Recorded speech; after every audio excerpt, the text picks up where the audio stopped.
Alors, bienvenue. Aujourd'hui, on va explorer un sujet assez tendu, la situation politique en Côte d'Ivoire. Et on va le faire en se basant sur une source bien précise, des extraits d'une interview vidéo de Modeste Série. Il est président de Diaspora et Jeunesse de Côte d'Ivoire. Notre but, c'est vraiment de décortiquer son point de vue, ses arguments sur cette fameuse controverse du troisième mandat présidentiel d'Alassane Ouattara. Et d'ailleurs, ce qui est frappant d'emblée, et la source le note, c'est ce changement de cap, hein. En mars 2020, le président Ouattara annonce qu'il ne se représentera pas. Devant témoins, presse internationale, tout ça. Et puis, quelques mois après, en août, hop, il annonce sa candidature. Oui, tout à fait.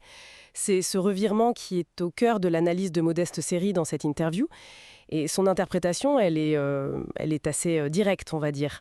Pour lui, ce n'est pas juste une question de stratégie politique, non. C'est présenté comme un vrai manque de sérieux.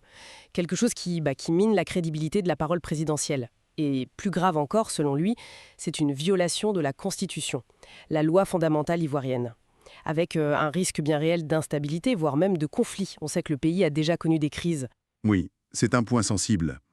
Et la source, elle met en avant une citation, une phrase assez forte attribuée au président Ouattara. C'était lors de son investiture pour ce troisième mandat.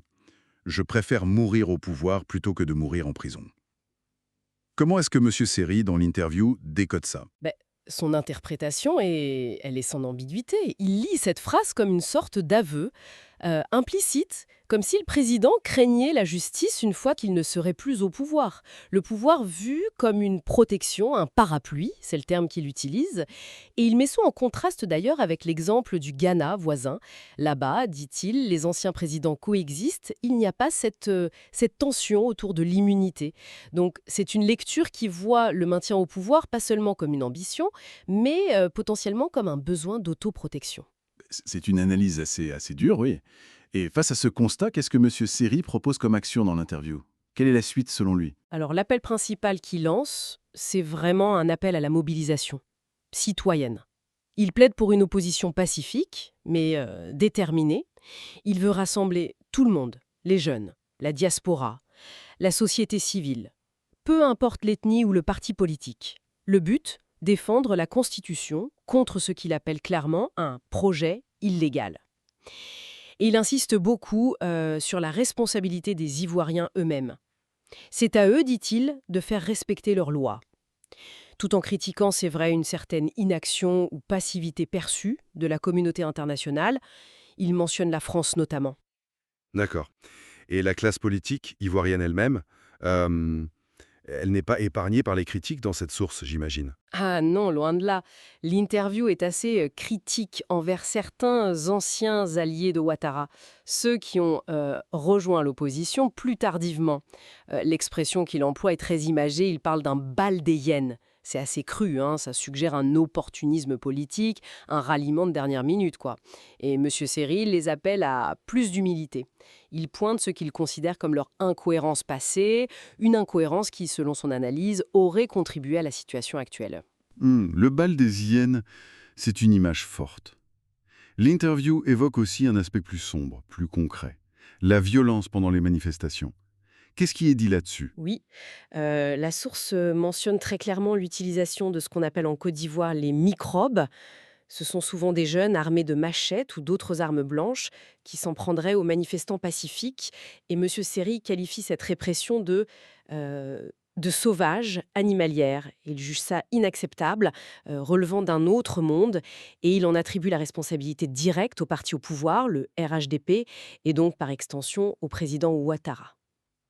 C'est un tableau très préoccupant. Alors, dans ce contexte, est-ce qu'une porte de sortie est envisagée? Une solution? Oui, l'idée qui est mise en avant, c'est celle d'une transition responsable. Mais attention, précise M. Seri, il faut bien la distinguer des transitions passées, celles qu'il juge improductives. Ce ne serait pas juste un partage de postes, quoi. L'idée, ce serait une période dirigée par des personnalités, comment dire, qualifiées, patriotes et surtout non impliquées dans les crises précédentes. L'objectif serait double. D'abord, réconcilier le pays. Et ensuite, et c'est crucial, restaurer la confiance. La confiance dans les institutions clés, la commission électorale, le Conseil constitutionnel. Tout ça avant d'organiser de nouvelles élections qui seraient, elles, crédibles. Il note d'ailleurs que d'autres personnalités, comme Tidjani Thiam, appellent aussi à une forme de transition. D'accord. Donc, pour résumer, la perspective qu'offre cette source, l'interview de Modeste Série, là, la décision de Ouattara pour un troisième mandat est vue comme une rupture de parole, une violation constitutionnelle, un risque majeur pour la paix. Une de ces phrases est interprétée comme une crainte de la justice post-pouvoir, et la solution préconisée, c'est une mobilisation citoyenne large et pacifique, et une transition responsable pour reconstruire la confiance et les institutions. C'est ça. C'est tout à fait ça. Et ça nous laisse avec une question de fond, je trouve que cette analyse soulève indirectement, c'est la question de la valeur de la parole donnée en politique. Quelles sont les conséquences, perçues en tout cas par cette source, quand cette parole semble rompue?